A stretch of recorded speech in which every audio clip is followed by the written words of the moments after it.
Head over to thebestsongever.com and purchase our new hit, Together Again. It is a cover of Smokey Mike and the God King. That's Jeremy Boring and Michael Knowles. And with your help, we will smash our way onto the Billboard charts.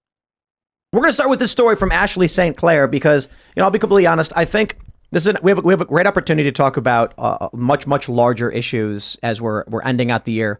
Tomorrow we'll have James O'Keefe, and it will be our last show of the year, so we're really excited. But this is still a very interesting story coming from Ashley St. Clair, which can kick off an immigration discussion. Ashley St. Clair tweets, I am in possession of legitimate major airline boarding passes for migrants that quite literally have the name printed as no name given. Incredibly difficult to post these without putting the insiders at risk working on it. This will continue to unfold over the coming weeks, but I confirm these are legitimate boarding passes.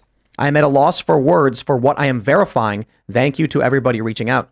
Ashley St. Clair also tweets, receiving all of these tips, I was able to call many sources directly here on X. A pilot who wanted to remain anonymous was able to create a burner account, join our space, and use the built-in voice change feature to stay safe. She then celebrates X, the best platform so far. But the big news that we've been seeing over the past couple of days is record-breaking illegal immigration flowing into Eagle Pass. We're seeing now over 10,000 per day. They're estimating around 270 or so thousand individuals coming in just this month. And it's resulting in even Democrats in cities like Chicago where we're getting a lot of anger. Let me see if I have this one. Not that one. Where's the story at? Do we have the... Well, we have this one from the Daily Mail. Furious Chicago resident rips into Mayor Brandon Johnson for throwing open the door to thousands of migrants and letting down black communities.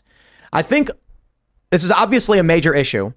And some of the latest polls on Donald Trump show that he is rising significantly, especially among young people. And it's because the economy and immigration are huge issues for people. But we can just kick off the conversation with you, Marianne. And I'm curious what your thoughts are on all of this. I think that in this, as in so many areas, we have to treat root causes. We have to ask why are people going through sometimes the most hideous journeys, like through the Darien Gap. The Darien Gap in Mexico is one of the most inhospitable areas in the world. So what would make someone walk across the Darien Gap with two small children? Well, obviously, desperation. So what is the despair?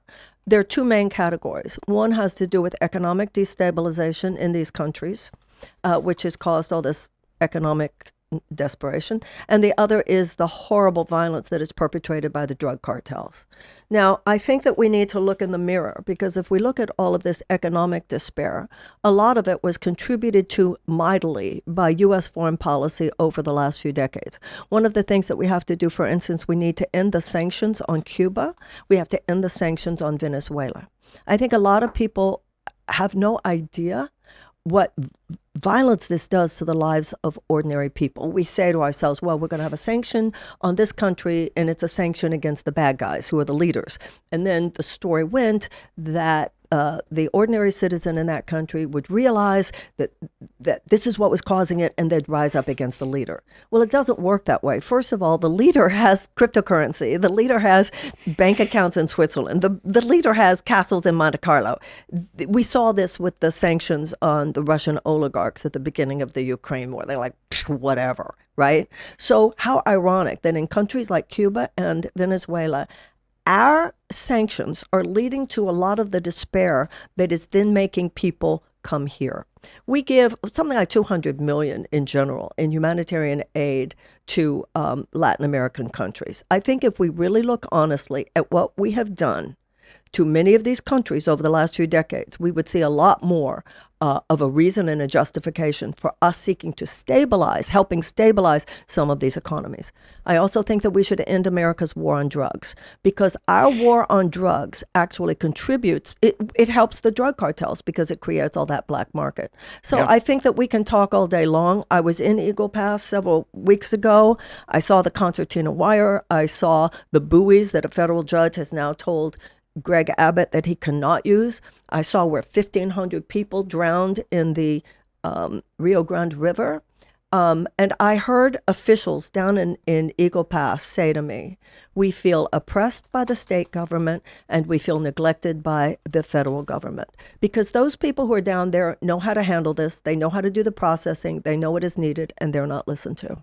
So this is interesting. We have this story. I just want to pull this up. This is from ABC. Appeals court orders Texas to remove floating buoys from Rio Grande. That was earlier in the month. But we also do have this story from the Post Millennial. Federal judge forbids Biden administration from removing Texas's border barriers. So I think the buoys over the water, I think, had to come out because of international waterways restrictions. But we started to see with the razor wire, federal agents were lifting it up and allowing people to enter. And now I believe that's being barred. And Texas has just passed a state law banning illegal entry into the state. But the state, Greg Abbott is overriding federal jurisdiction. He does not have, once again, this is why they're saying oppressed by the state government and neglected by the U.S. government. Greg Abbott is taking on authority that governors do not have. These are laws that are to be passed by Congress, not by state governors. Well, what happens when you have 10,000 people per day entering your state in your city? Once again, there's nothing you can do on the level of symptom that's going to fundamentally fix this. This is why we must address the underlying causes. We can talk about whether or not people are detained. We can talk about whether or not people are deported. But until we actually address the root cause of the problem, this is going to remain with us. I agree, but we can't ignore 10,000 people per day. I mean, if we use an analogy, if you say symptom, I'd imagine someone gets shot. We do need to stop shootings, but you still have to tend to the wound. And also the people that are coming over, they're not really predominantly from South America. They're coming from all over the world. So I understand your point about addressing the problems in South America, or addressing some of the things like sanctions and stuff. I understand that, but doesn't that not cover the problem if most of the people are coming from other places like Africa and Asia?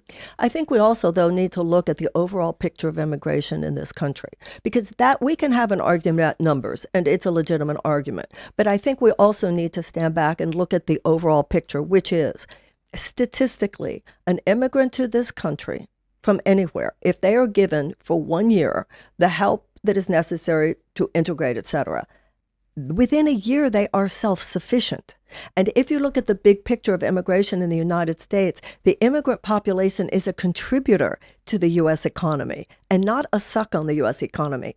150 years ago, it was don't let in the Jews, don't let in the Polish, don't let in the Irish. And there's a lot of that same kind of racism that is going on today. So we have to ask ourselves, it's one thing to have a conversation about the numbers and the overwhelm, but it has, to me, now leaned over into a mean-spirited attitude towards immigrants, which is not in keeping with the better angels of our nature. Where did your great-grandparents come from? I mean, all four of my grandparents came here seeking to escape oppression. What about yours? None of you are descended from enslaved people. I am. Or from indigenous people. Are you? I'm part Korean. Well, but not by the United States. They were not enslaved by the United States. But my family was persecuted during World War II with Japanese internment because they didn't care for the difference between different types of Asian people. So my family was forced to flee and hide, and my mom's side of the family, which was mixed race, had to pretend like they weren't actually related because it was illegal at the time because of miscegenation laws. And so the stories I grew up hearing was my family fled 12 different states. Once people found out that it was a mixed race family, pre-1967, and would be spit on by people for being what they would call Japs, despite the fact that I am part Japanese, but mostly Korean.